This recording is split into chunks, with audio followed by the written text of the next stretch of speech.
देखिए बच्चों, हम यहाँ पर आपको थोड़ा इस तरीके से समझाने की कोशिश कर रहा हूँ कि ऑब्व्यू मैट्रिक्स किसे कहते हैं। पहले मैं यहाँ पर ऑब्व्यू में तो इस तरह से खाना तो नहीं होता है, लेकिन पहले मैं समझाऊँगा, उसके बाद ही आपको समझ में आएगा, कभी आप भूलोगे नहीं। स्तंभ किसे कहते हैं, पंक्ति किसे कहते हैं, काफ़ी अच्छे तरीके से आपको समझ में आ जाएगा। लेकिन यहीं पर अगर मैं इसे इनके जो खाने बने हुए हैं, अगर मैं इसे मिटा दूँगा तो आपको अच्छे से नहीं समझ में आएगा। इसलिए कुछ समय के लिए इसे रहने दीजिए, उसके बाद जब आपको समझ में आ जाएगा, तो मैं इन्हें मिटा दूँगा, ठीक है? तो पहले सबसे पहले हम समझते हैं कि ऑब्व्यू किसे कहते हैं। यम यम एक पंक्ति होती है, यम क्रॉस यन। यम जो होता है, यम क्रॉस यन क्या होता है? पंक्ति होता है, ठीक है? यम क्रॉस यन क्या होती है? पंक्ति होती है, जिसे हमें समझने के लिए यहाँ पर देखेंगे। अब यम क्या है? यम देखिए, यम पंक्तियों की संख्या होती है और यन स्तंभों की संख्या। पंक्ति जब हम कैसे? यहाँ पर पंक्ति हमारा है क्या? अब यहाँ पर देखिए, ये हमारा क्या है? इधर की तरफ हम चल रहे हैं, इधर की तरफ अगर मैं चल रहा हूँ, तो ये हमारी R1, हम इसे R से दिखाते हैं कि ये हमारी R क्या है? पंक्ति है, ठीक है?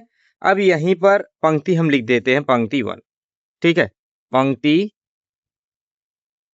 यहाँ पर 1 लिख देते हैं। ये हमारी पंक्ति 1 है।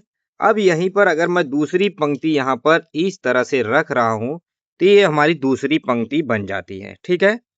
यहाँ पर ये हमारी दूसरी पंक्ति है। अब यहीं पर मैं ये वाले भी पंक्ति रख देता हूँ, तो ये हमारी तीसरी क्या हो जाती है? पंक्ति बन जाती है। अब यहीं पर आपसे पूछा जाए कि स्तंभ किसे कहते हैं, तो यहीं पर मैं इन सभी खानों को पहले उठाऊँगा और यहाँ पर स्तंभ मैं बनाऊँगा, ठीक है? स्तंभ देखिए, यहाँ पर स्तंभ के बारे में मैं बताऊँ। यम अभी पंक्तियों की संख्या है, यम क्या है? पंक्तियों की संख्या। इसमें कितने पंक्ति है? 1, 2, 3। 3 हमारे पंक्ति हैं। अब यहीं पर हम स्तंभ की संख्या देखेंगे कि यहाँ पर स्तंभ, पहला स्तंभ है। ये हमारा क्या है? पहला स्तंभ है। तो यहाँ पर हम लिख सकते हैं कि स्तंभ स्तंभ 1, ठीक है?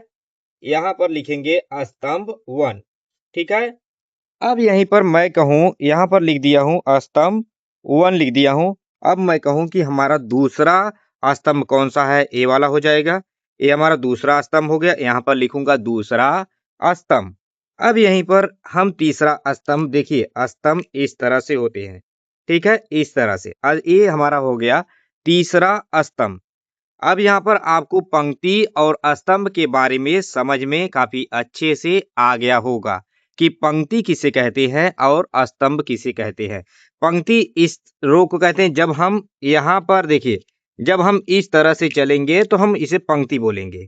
जब हम इस तरह से चलेंगे तो इसे हम क्या कहेंगे? पंक्ति कहेंगे, ठीक है? यहाँ पर पंक्ति बोलेंगे। ठीक है?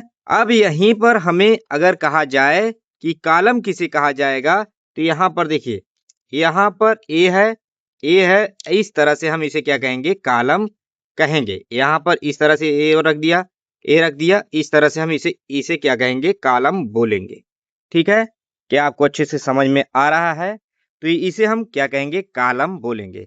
यहीं पर हमें पंक्ति और कॉलम काफ़ी अच्छे से समझ में आ गया होगा। अब यहाँ पर ऑब्व्यू का हमें क्या बताना है? निरूपण किसे कहते हैं? ऑब्व्यू में ये सभी क्या है?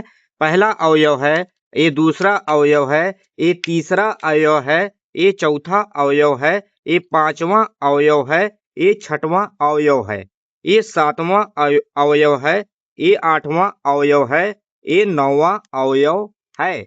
तो यहाँ पर हमें पूछा जाएगा कि इसका इस ऑब्व्यू का कोटि कितना होगा?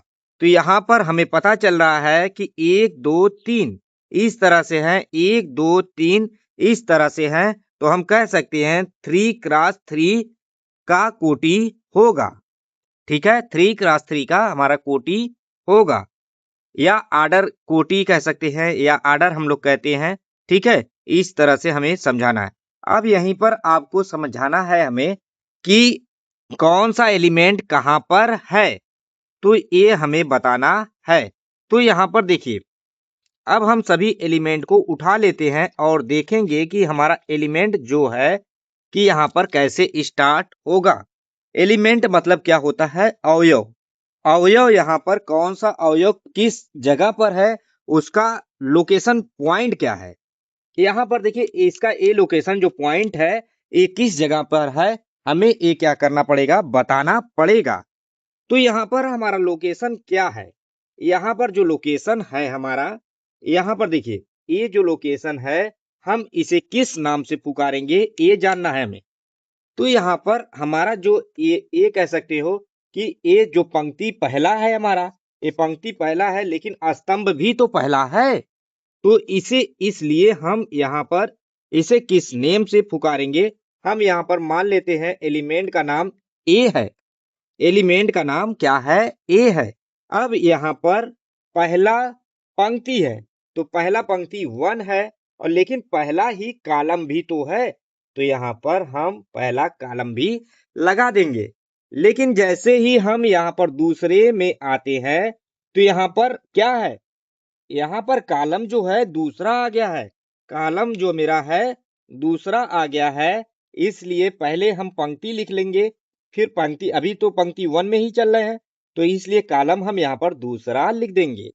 अब यहीं पर कहा जाए कि हम इसमें आ गए हैं, हमारा जो अवयव है A3 ए, अब देखिए पंक्ति 1 है तो 1 पहले हम लिख देंगे, लेकिन हम कॉलम तीसरे में आ गए हैं, तो यहाँ पर A13 लिख देंगे।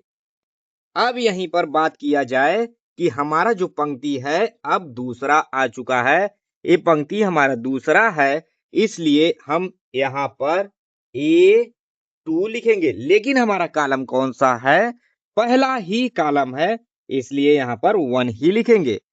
अब यहाँ पर देखिए, अब यहाँ पर दूसरे, देखिए पंक्ति तो दूसरा ही है, दूसरा पहले लिख देते हैं और उसके बाद हम लोग यहाँ पर कॉलम दूसरे में आ चुके हैं, तो A22 लिखेंगे। अब यहाँ पर देखिए, अब यहाँ पर इसमें हमने इसे रख दिया, इसमें हमने अवयव होना ही चाहिए, ये अवयव के नाम है, इनका एक लोकेशन पॉइंट है कि हम किस जगह पे हैं। तो यहाँ पर देखिए अब ये क्या है, अब हमारा पंक्ति दूसरा है लेकिन कॉलम जो है तीसरा है, ठीक है। अब यहीं पर देखिए हमारा जो पंक्ति जो है तीसरा है लेकिन कॉलम जो है पहला है, तो पहले हम यहाँ पर एलिमेंट रखेंगे और एलिमेंट रखने के बाद देखिए यहाँ पर तीसरा, हम यहाँ पर क्या है, पहली बात पंक्ति हम लिखते तीसरा है और पहला कॉलम है। अब यहाँ पर हमने सभी को बता दिया कि तीसरा पंक्ति पहला कॉलम। अब यहाँ पर देखिए तीसरी पंक्ति में फिर से आ गए और यहाँ पर हम रखेंगे, क्या रखेंगे, तीसरा पंक्ति है, दूसरा कॉलम है, कॉलम माने स्तंभ है, ठीक है। अब यहाँ पर देखिए स्तंभ है दूसरा, अब यहाँ पर तीसरा पंक्ति है और तीसरा ही स्तंभ भी है, इसे कॉलम भी कह सकते हो, ठीक है। अब हमें यहाँ पर कौन सा अवयव कहाँ पर होगा, ये हमें पता चल गया है कि अवयव का कौन कौन सा, किसका क्या नाम है, इसका क्या नाम है, इसका क्या नाम है, इसका क्या नाम है, इसका क्या नाम है, इसका क्या नाम है, इसका क्या नाम है, इसका क्या नाम है, सभी का हमें पता चल गया। लोकेशन पॉइंट सभी का हमें पता चल गया है। लेकिन अगर हम यहीं पर कहें कि हमारा यहाँ पर कौन आ रहा है, सबसे पहले हमारी कौन सी आ रही है, पंक्ति आ रही है, फिर यहाँ पर कौन आ रहा है, कॉलम आ रहा है, इसलिए हम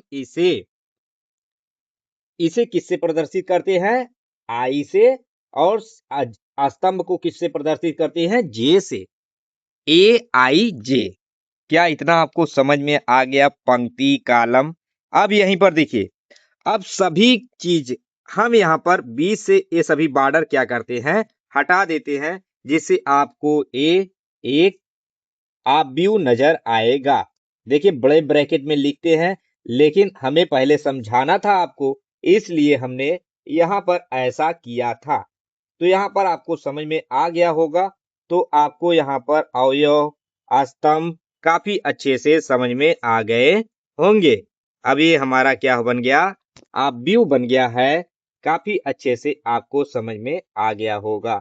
अब यहाँ पर आप व्यू हमारा काफी अच्छे से बन गया है। ठीक है, तो यहाँ पर आपको वीडियो कैसा लग रहा है तो प्लीज लाइक करिएगा, चैनल को सब्सक्राइब करिएगा। क्या आपको पंक्ति और स्तंभ के बारे में काफी अच्छे से पता चला है कि नहीं? अगर वीडियो अच्छा इम्प्रूव किया तो मैं एक और भी वीडियो आपके लिए बनाता रहूंगा, जिससे आप लोग प्रैक्टिकली अच्छे से सीख पाए। Thank you.